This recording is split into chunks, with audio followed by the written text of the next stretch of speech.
Hello students, জ্ঞানজ্যোতি coaching সেন্টারের পক্ষ থেকে তোমাদের সকলকে জানাই আরো একবার স্বাগত। তো আজকে আমি তোমাদের সঙ্গে যে বিষয়টি নিয়ে আলোচনা করব সেটা কি রয়েছে দেখে নাও। সেটা হচ্ছে বৌদ্ধ শিক্ষা ব্যবস্থা। এই যে বৌদ্ধ শিক্ষা ব্যবস্থা, এই বিষয় নিয়ে কিন্তু তোমাদের সঙ্গে আজকে বিস্তারিতভাবে আলোচনা করব। তার আগে তোমাদের একটি ছোট্ট ইনফরমেশন দিয়ে রাখি। তোমরা যারা যারা সিধু কানু বিশ্ব ইউনিভার্সিটির অধীনস্থ বিভিন্ন কলেজগুলিতে মেজর এডুকেশন নিয়ে পড়াশোনা করছো, তোমাদের দেখো এখানে কোর্স ফি কিন্তু রাখা হয়েছে। মেজর কোর্স ফি 1299 টাকা এবং মাইনর কোর্স ফি রাখা হয়েছে 699 টাকা। এর মাধ্যমে কিন্তু তোমরা অনেক রকম সুযোগ সুবিধা পাচ্ছ। যেমন কি পাচ্ছ? হাই কোয়ালিটি নোটস পাচ্ছ, প্রপার গাইডেন্স থাকছে, রেকর্ডেড ক্লাসেস পাচ্ছ এবং 100% কমন সাজেশনস তোমরা আমাদের এখান থেকে পেয়ে যাচ্ছ। তো তোমরা যারা যারা ভাবছো এই সেমিস্টারে আমাদের সঙ্গে যুক্ত হবে, দেখো এখানে কর্নারে দুটো নাম্বার দেওয়া রয়েছে। এই দুটি নাম্বারের মধ্যে যে কোনো একটি নাম্বারের সঙ্গে যোগাযোগ করে তোমরা কিন্তু আমাদের সঙ্গে যুক্ত হয়ে যেতে পারো। তো চলো দেরি না করে আমরা আমাদের আলোচনার বিষয়ে ফিরে যাই। যেমন দেখো এখানে প্রথমে কি বলা হয়েছে, এই যে শিক্ষা, বৌদ্ধ শিক্ষার মূল লক্ষ্য এবং উদ্দেশ্যের কথা বলা হয়েছে। তাহলে বৌদ্ধ শিক্ষার মূল উদ্দেশ্য এবং লক্ষ্য কি, চলো দেখে নিই। এখানে হচ্ছে আধ্যাত্মিক বিকাশ ও নির্বাণ লাভের কথা কিন্তু বলা হয়েছে। বৌদ্ধ শিক্ষার চূড়ান্ত লক্ষ্য ছিল নির্বাণ বা পরম মুক্তি লাভ করা। তাহলে বৌদ্ধ শিক্ষার চরম বা পরম লক্ষ্য কি ছিল? নির্বাণ লাভ করা। তারপরে কি অষ্টাঙ্গিক মার্গ অনুশীলনের মাধ্যমে চরিত্রের শুদ্ধতা ঘটানো এবং কি মানসিক শৃঙ্খলা ও আত্মসংযম অর্জনের ওপর কিন্তু সর্বোচ্চ গুরুত্ব দেওয়া হতো। সেক্ষেত্রে বলা যায় যে এই যে বৌদ্ধ শিক্ষা, এই বৌদ্ধ শিক্ষার কিন্তু মূল লক্ষ্য ছিল কি নির্বাণ লাভ করা এবং কি আধ্যাত্মিক বিকাশ ঘটানো। তারপরে কি রয়েছে? ব্যবহারিক ও সার্বজনীন বিকাশের ক্ষেত্রে বলা যায় যে কেবল আধ্যাত্মিকতাই কিন্তু নয়, সাধারণ জীবনযাপনের জন্য কিন্তু ব্যবহারিক জ্ঞান ও হস্তশিল্প শিক্ষা দেওয়া হতো সেই সময় বৌদ্ধ শিক্ষায়। সামাজিক দায়িত্ববোধ গঠন এবং কি মানব কল্যাণ সাধন ছিল শিক্ষার অন্যতম লক্ষ্য। তাহলে এই যে বৌদ্ধ শিক্ষার লক্ষ্যগুলি, সেই লক্ষ্যগুলি নিয়ে কিন্তু তোমাদের সঙ্গে আলোচনা করলাম। প্রথমে হচ্ছে বৌদ্ধ শিক্ষার লক্ষ্য নির্বাণ লাভ করা এবং কি আধ্যাত্মিক উন্নতি ঘটা বা বিকাশ ঘটানো। তারপর কি ব্যবহারিক ও সার্বজনীন বিকাশ ঘটানো কিন্তু এর প্রধান লক্ষ্য ছিল। তারপর কি শিক্ষা কেন্দ্র বা বিহার ও মহাবিহারের কথা এখানে বলেছে। কি বলা হয়েছে? সংঘ কেন্দ্রিক ব্যবস্থা, অর্থাৎ ব্যক্তিগত গুরুকুলের পরিবর্তে বিহার বা বিভিন্ন যে মঠ থাকে সেই মঠ সমূহ কিন্তু প্রাতিষ্ঠানিক রূপ লাভ করে থাকে। তারপরে কি ছিল? সেই সময় গণতান্ত্রিক পরিচালনার ক্ষেত্রে সংঘের সমস্ত সিদ্ধান্ত কিন্তু গণতান্ত্রিক আলোচনা ও ঐক্যমতের কিন্তু মাধ্যমে নেওয়া হতো।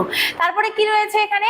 বিনামূল্যে শিক্ষা, অর্থাৎ সেই সময় যে শিক্ষা ব্যবস্থা ছিল বৌদ্ধ শিক্ষা ব্যবস্থা, সেখানে কিন্তু শিক্ষার্থীদের থাকা, খাওয়া ও শিক্ষার যে যাবতীয় খরচা, সেই সমস্ত খরচা কিন্তু বা হচ্ছে কি রাজকীয় অনুদান থেকে বহন করা হতো।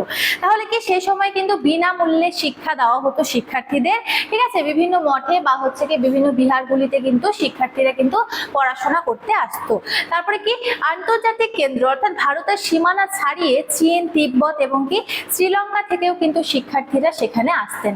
অর্থাৎ কি এই যে বৌদ্ধ শিক্ষা, বৌদ্ধ শিক্ষার কিন্তু আমাদের এখানে প্রচুর প্রতিষ্ঠান ছিল। সেই প্রতিষ্ঠানে কিন্তু বিভিন্ন শিক্ষার্থীরা কিন্তু দূর দূরান্ত থেকে এখানে পড়তে আসতো, ঠিক আছে? তারপরে কি রয়েছে? পাঠ্যক্রম ও শিক্ষার বিষয়বস্তু কি ছিল? দেখো ধর্মীয় শাস্ত্রের ক্ষেত্রে কিন্তু ত্রিপিটক, ঠিক আছে, এবং কি বৌদ্ধ দর্শনে গভীর অনুশীলন ছিল এই পাঠ্যক্রমের কেন্দ্রবিন্দু। তাহলে কি বৌদ্ধ দর্শন বা হচ্ছে বৌদ্ধ শিক্ষা ব্যবস্থার মূল কেন্দ্রবিন্দু ছিল হচ্ছে কি এই যে ত্রিপিটক, ঠিক আছে? ত্রিপিটক বা বৌদ্ধ দর্শনে গভীর অনুশীলন ছিল পাঠ্যক্রমের মূল কেন্দ্রবিন্দু। তারপরে কি রয়েছে? ভাষা ও সাহিত্য, জনসাধারণের ভাষা পালি ও প্রাকৃত চর্চার পাশাপাশি সংস্কৃত ভাষা ও ব্যাকরণও কিন্তু শব্দকোষ শেখানো হতো। তাহলে কি এখানে তিনটে ভাষার কথা আমরা জানলাম, পালি ভাষা, সংস্কৃত ভাষা এবং কি ব্যাকরণের কথাও কিন্তু এখানে বলা হয়েছে। তারপরে কি ব্যবহারিক বিদ্যা, চিকিৎসা শাস্ত্র যেমন কি আয়ুর্বেদ, তারপরে কি যুক্তি বিজ্ঞান যেমন কি হেতুবিদ্যা, জ্যোতির্বিদ্যা, চারুকলা এবং কি স্থাপত্য বিদ্যাও কিন্তু সেখানে অন্তর্ভুক্ত ছিল। তাহলে দেখো এই যে বৌদ্ধ শিক্ষার পাঠ্যক্রম কিরকম ছিল, এই সমস্ত রকম কিন্তু তোমাদের সঙ্গে আলোচনা করলাম। তারপরে কি শিক্ষাদান পদ্ধতি নিয়ে আলোচনা করব। দেখো এখানে কি আছে, সেই সময় হচ্ছে বৌদ্ধ শিক্ষা ব্যবস্থায় শিক্ষাদান পদ্ধতি কোন কোন বিষয়ের উপর নির্ভর ছিল? মৌখিক ও প্রশ্নোত্তর পদ্ধতির উপর কিন্তু নির্ভর ছিল। যেমন কি বলেছে? পাঠদান প্রধানত গুরু শিষ্যের প্রশ্নোত্তর ও ব্যাখ্যার মাধ্যমে কিন্তু সম্পন্ন হতো। তারপরে কি ছিল? শাস্ত্রার্থ ও কি তর্কযুদ্ধের কথা বলেছে। এখানে কি আছে? বুদ্ধিবৃত্তি যুক্তিভিত্তিক বিকাশ ও যুক্তিবিদ্যার জন্য কিন্তু নিয়মিত বিতর্ক সভার আয়োজন করা হতো। বিভিন্ন মানুষের বিভিন্ন কিন্তু বক্তব্য থাকতো সেই সময়, ঠিক আছে, সেই কারণে কিন্তু বিতর্ক সভার কিন্তু আয়োজন করা হতো। তারপরে কি রয়েছে এখানে দেশাটন প্রত্যক্ষ অভিজ্ঞতা, ভ্রমণের মাধ্যমে কি হতো বাস্তব যে জ্ঞান সেটা কিন্তু অর্জন হতো এবং কি মানব সমাজকে জানার কিন্তু বিশেষভাবে সুযোগ দেওয়া হতো শিক্ষার্থীদের। তারপরে কি রয়েছে ধ্যান ও মনন পদ্ধতির মাধ্যমেও কিন্তু সেখানে শিক্ষাদান দেওয়া হতো, যেমন কি আত্মদর্শন ও মানসিক একাগ্রতা বৃদ্ধির জন্য নিয়মিত ধ্যান অপরিহার্য ছিল। অর্থাৎ বৌদ্ধ যে শিক্ষা ব্যবস্থা ছিল সে সময় কিন্তু ধ্যানকে কিন্তু অতি গুরুত্বপূর্ণ বিষয় হিসেবে মানা হয়েছে। অর্থাৎ তারা বিশ্বাস করতেন যে ধ্যান করলে আমাদের মন শান্ত হয়, ঠিক আছে। তারপরে কি রয়েছে শিক্ষক ও শিক্ষার্থীর সম্পর্ক কেমন ছিল, অর্থাৎ কি উপাধ্যায় এবং কি শ্রামণের কথা এখানে বলেছে। বৌদ্ধ শিক্ষা ব্যবস্থায় শিক্ষককে উপাধ্যায় বলা হতো বা কি আচার্য বলা হতো এবং শিক্ষার্থীকে কি বলা হতো আন্তেবাসিক বা কি শ্রামণ বলা হতো। তাহলে দেখো এখানে কিন্তু উপাধ্যায় বলতে শিক্ষক এবং কি আন্তেবাসিক কথাটির অর্থ হচ্ছে কি এখানে শিক্ষার্থীকে বোঝায়। তারপরে কি তাদের সম্পর্ক ছিল অত্যন্ত নিবিড় ও পিতৃসম, অর্থাৎ সেই সময় যে শিক্ষার্থীরা ছিল শিক্ষককে কিন্তু পিতার মতো ভালোবাসতেন, পিতৃসম বলে কিন্তু এখানে উল্লেখ করা হয়েছে শিক্ষককে। শিক্ষার্থী গুরুর দৈনন্দিন সেবা করত এবং গুরু শিক্ষার্থীর শারীরিক মানসিক ও নৈতিক বিকাশের পূর্ণ দায়িত্ব পালন করতেন। যেমন হচ্ছে শিক্ষার্থী গুরুকে সম্মান করতেন, ঠিক সেরকমই কিন্তু শিক্ষক যে রয়েছে অর্থাৎ গুরু কিন্তু শিষ্যকে নিজের পুত্রের মতো বা হচ্ছে নিজের সন্তানের মতো কিন্তু ভালোবাসতেন, ঠিক আছে।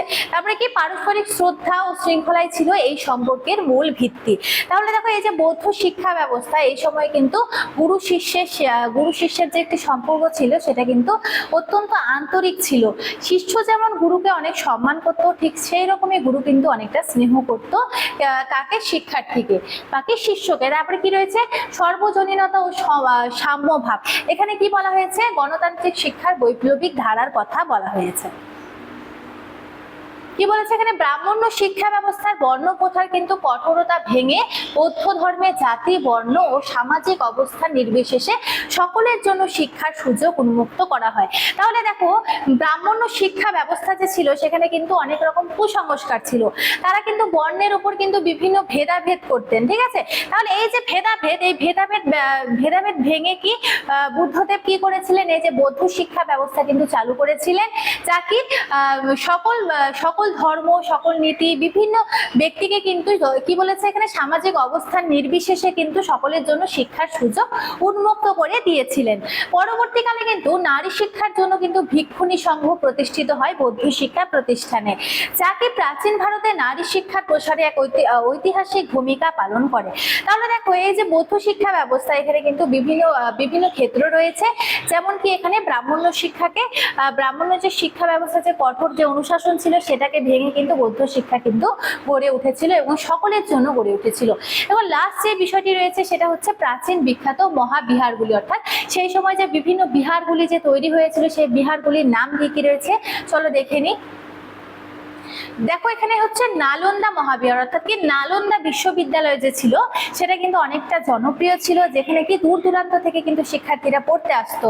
এটা কিন্তু একটি বৌদ্ধ সংঘ ছিল। হ্যাঁ, তারপরে কি বলেছে এখানে বিশ্বের প্রাচীনতম আন্তর্জাতিক আবাসিক বিশ্ববিদ্যালয়, যেখানে কি 10,000-এর বেশি শিক্ষার্থী কিন্তু অধ্যয়ন করতেন। তারপরে কি রয়েছে তক্ষশিলা, গান্ধার অঞ্চলে অবস্থিত প্রাচীনতম বিদ্যাচর্চার কেন্দ্র হিসেবে কিন্তু তক্ষশিলা একটি বিখ্যাত কিন্তু কি ছিল একটি বৌদ্ধ শিক্ষার প্রতিষ্ঠান ছিল।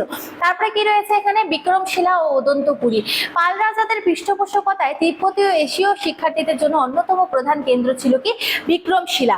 এবং কি বলেছে এখানে ওদন্তপুরীর কথাও কিন্তু এখানে বিশেষভাবে ব্যাখ্যা করে দেওয়া হয়েছে। তো আজকে যে আমি তোমাদের সঙ্গে আলোচনা করলাম বৌদ্ধ শিক্ষা ব্যবস্থা নিয়ে, এটা কিন্তু আমার এতটুকুনি ছিল।